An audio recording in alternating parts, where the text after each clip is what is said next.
Protesters flooded Florida Governor Ron DeSantis' office Wednesday after the passing of education bills labeled, quote, transphobic and racist by Democrats. The police arrested at least a dozen protesters inside the governor's office, refusing to leave. After ignoring warnings, the police began making arrests on trespassing charges. Protesters facing a year ban from the Capitol grounds. One bill prevents required pronoun use different than one's biological sex. Another bans diversity programs at colleges statewide. A third bill would ban teaching gender identity and sexual orientation in K through 8th grades and books deemed inappropriate for children.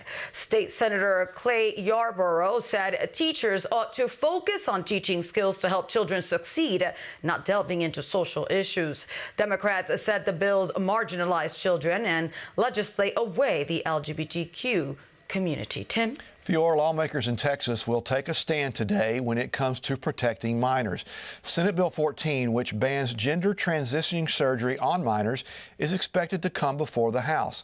The bill prohibits surgery that sterilizes a child and the use of puberty blockers on minors, except in rare instances.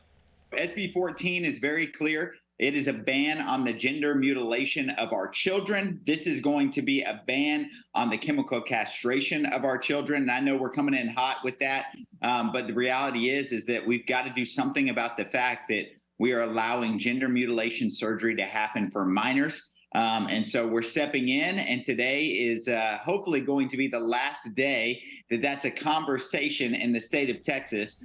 This week, supporters of the measure wore red and prayed at the Capitol, as well as sat in the gallery. LGBTQ supporters, some removed from the gallery on Tuesday for poor behavior, opposed the measure. This hateful, transphobic, racist, white supremacist, Christian nationalist horror show of an abomination will not stand. Today will be SB 14's second reading, which will include debate. The third reading and final vote should take place in the Texas State House tomorrow. Mike?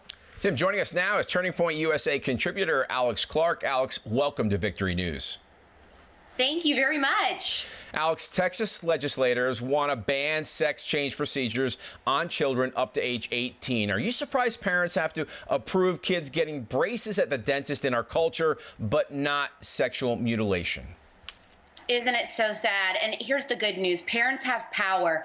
We have not let up on child gender experimenting so far, and it is working. Many states have put these laws into effect, and it's a common sense issue. It really should be a bipartisan belief that children should not have life-altering drugs or surgeries that could prevent them from having a fulfilling sex life as an adult. What good are the parts if they don't even work? A lot of people do not understand that. And many classical liberals, even gay people, agree with this issue. It is a winning issue for conservatives going into 2024, I think. No doubt. And so the Colorado Education Association believes capitalism inherently exploits children, public schools, land, labor, resources, and is racist. Alex, how did Marxism become the favored ideology in some schools?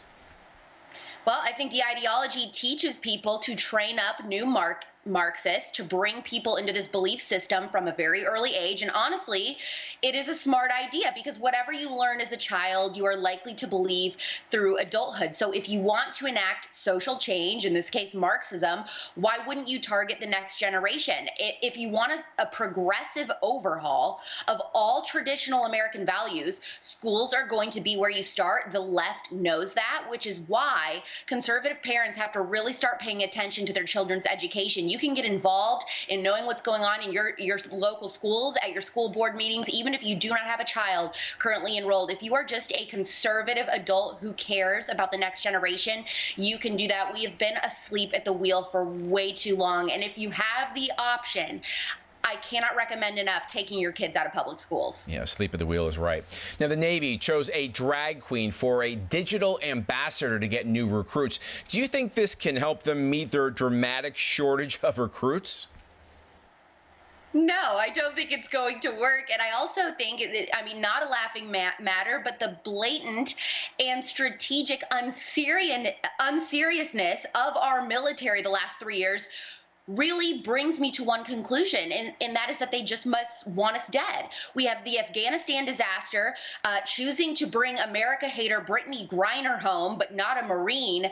We really need to be demanding that we have an anti-woke military. Ask anyone right now who has friends or family members overseas, and they see this stuff going on with our military, and they are asking, is this really happening in America? And they think it's a joke. They're embarrassed for us. That is how the world views us, because this drag queen representative or drag queen influencer for the Navy isn't the first thing. They've been putting all sorts of LGBTQ issues in their ads recently.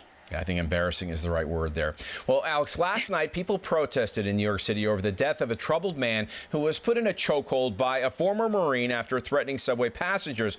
Others helped subdue the young man, who has had multiple arrests and was mentally ill. What can major cities do to make people safe again and protect those who are not very stable?